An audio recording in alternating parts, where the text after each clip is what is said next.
Welcome back everybody, Matt the Matt here, hope you're doing well. So last weekend we had Tron Ares come out, the third film in the Tron series. The last one came out 15 years ago, or it will be 15 years in December, and that was Tron Legacy, the film that had the director Joseph Kosinski direct his first film. He also went on to do movies like Oblivion, Only the Brave, Top Gun Maverick, and this past summer's F1. And then it's been 15 years. I have never been a huge fan of the Tron movies. I've actually never seen the original from 1982. But I did see Tron Legacy. I thought it was a pretty good movie. Not like one of those movies that I'm like a fan of. I don't even own the film. Not even when it came out. But I wanted to go see this one. I was hearing good reviews. You know, you have the director who, I'll get into him. But I was hearing good things about it. I thought, let's give it a shot. Let's give it a whirl. Like Kevin McAllister would say, I'll give it a whirl.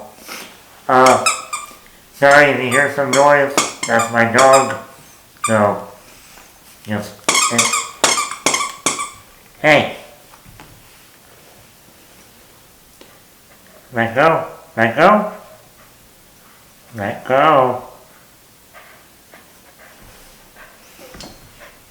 Alright, so getting into the movie.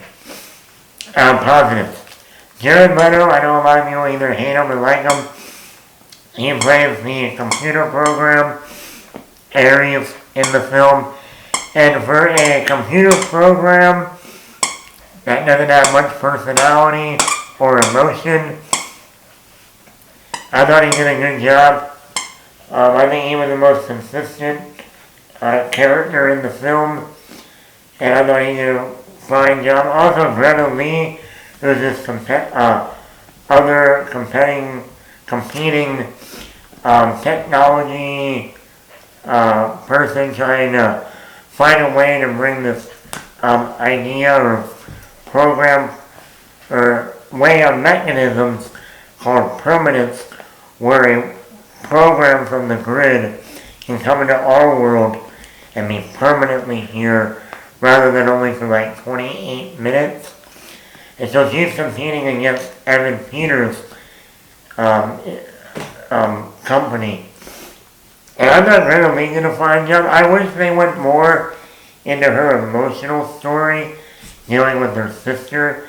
They bring it up, but then there's almost like no payoff. And I didn't understand why. Also, the score from 9 Inch Nails.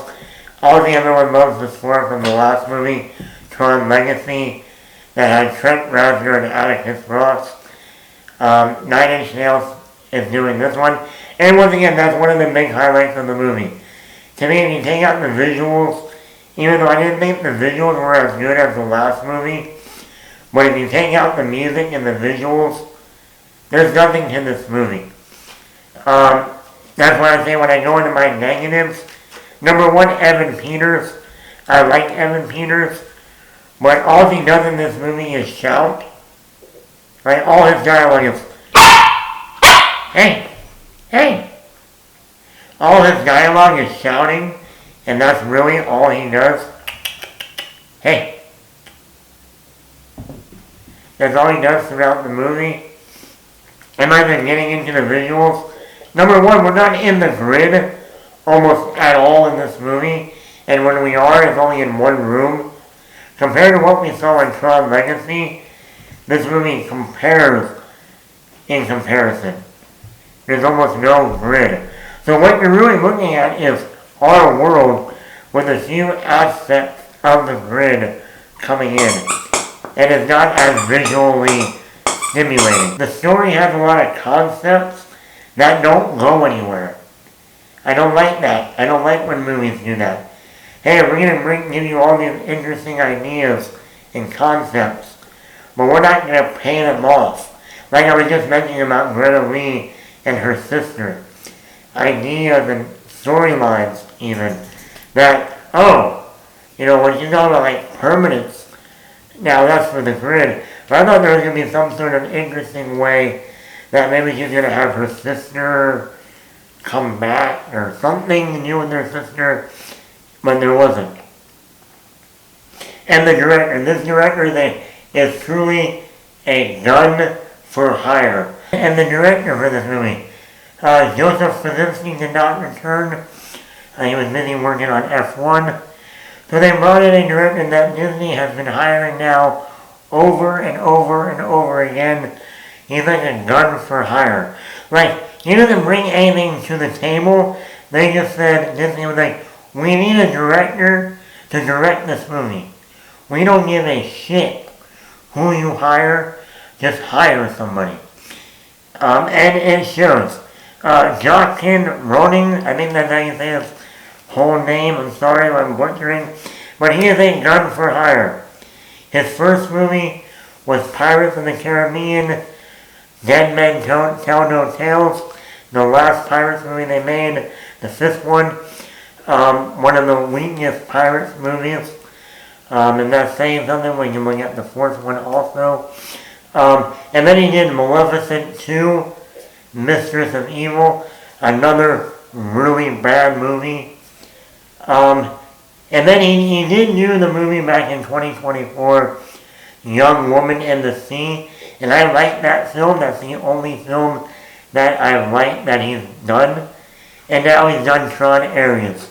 So in his resume, he has done 4 movies, and they've all been Disney films. From franchises, Pirates, Tron, Maleficent. Young Woman in the Sea is the only one that isn't part of a franchise.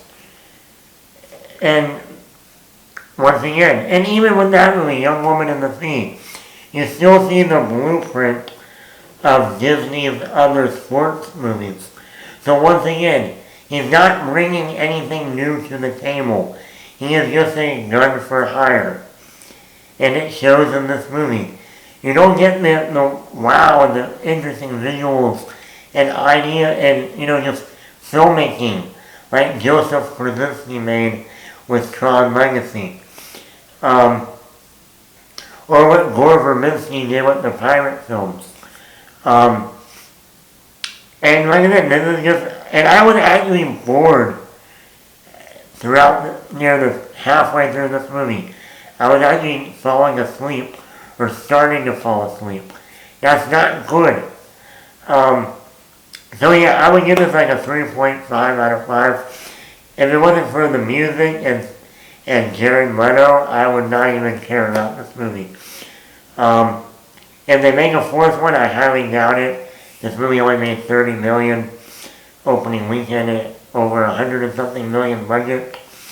But yeah, let me know in the comments below. Did you see Tron Ares? What did you think?